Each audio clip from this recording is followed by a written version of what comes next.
He's Damon Jones, who played with and coached LeBron, and you took umbrage with those comments from Clyde. Why? Well, it's not just Clyde. It's everybody.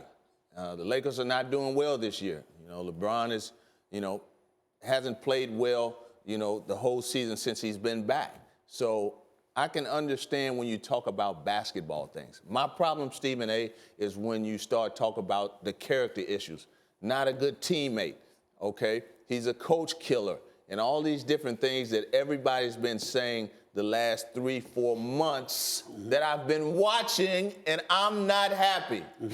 Well, first of all, a couple of things. Number one, you need to qualify or look up the definition of the word everybody. That includes everybody. That means nobody feels differently. Nobody feels the same as you do. And I'm here to tell you you're wrong, because I feel exactly the way that you feel. I think that it's incredibly irresponsible, the kind of comments that Walt Clyde Frazier stated. I've known Clyde for many, many years. Love him.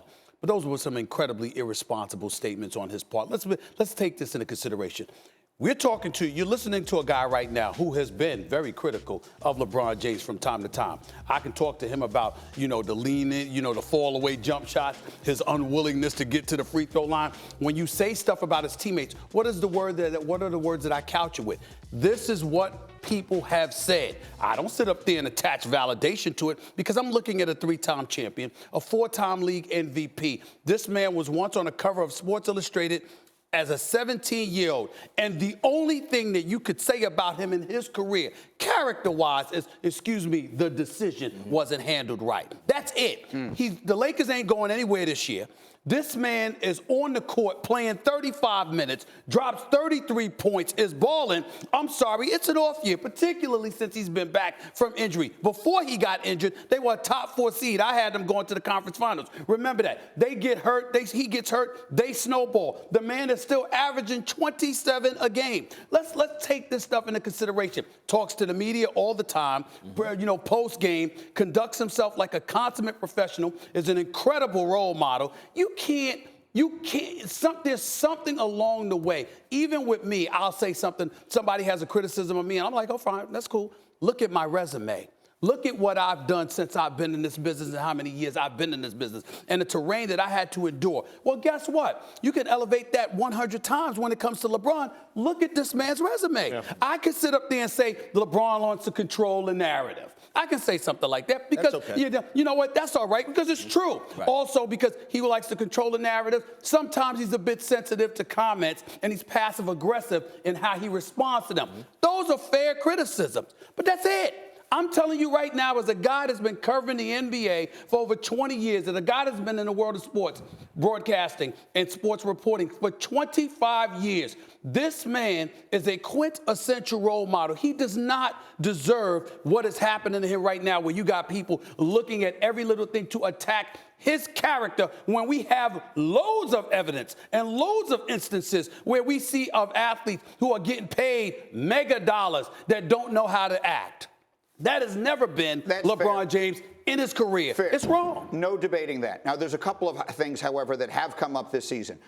He has had issues with coaches in the past. There's no question of that. Sure. Ask David Blatt. Ask Erik Spoelstra. Sure. Those things have happened before. Go ahead. Yeah, he's had problems with David Blatt, but that's not why David Blatt got fired.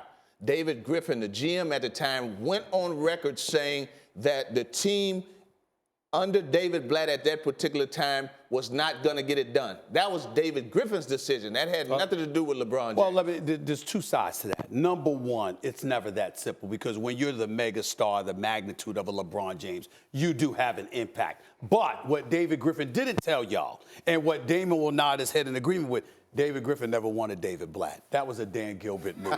David Griffin had always wanted Ty Lue. Man. Dan Gilbert wanted David Blatt and made Griffin hire David Blatt. David Blatt was never desired by Griffin. Griffin wanted Ty Lue all along. When you had Ty Lue, you won a championship and went to 3 straight NBA finals. That's the guy David Griffin wanted, which is why he's so respected throughout NBA circles, because we all know that David Griffin knows how to be a damn executive. So that's not about, but to your point, it's not about LeBron. Right. And then, Sean, there are people in LA, and we hear it in the fans, and maybe it's just the fans, but who do not believe that LeBron's primary motivation in coming to Los Angeles was about the Lakers and about winning championships. They believe it's about his empire, and it's building towards the next 20, 30 years of his life. And maybe part of that is true, but when you watch him play on the floor, and this is going back to both of your points, to me, there has never been a player that has come into the NBA with the level of expectations that LeBron James had placed on his shoulders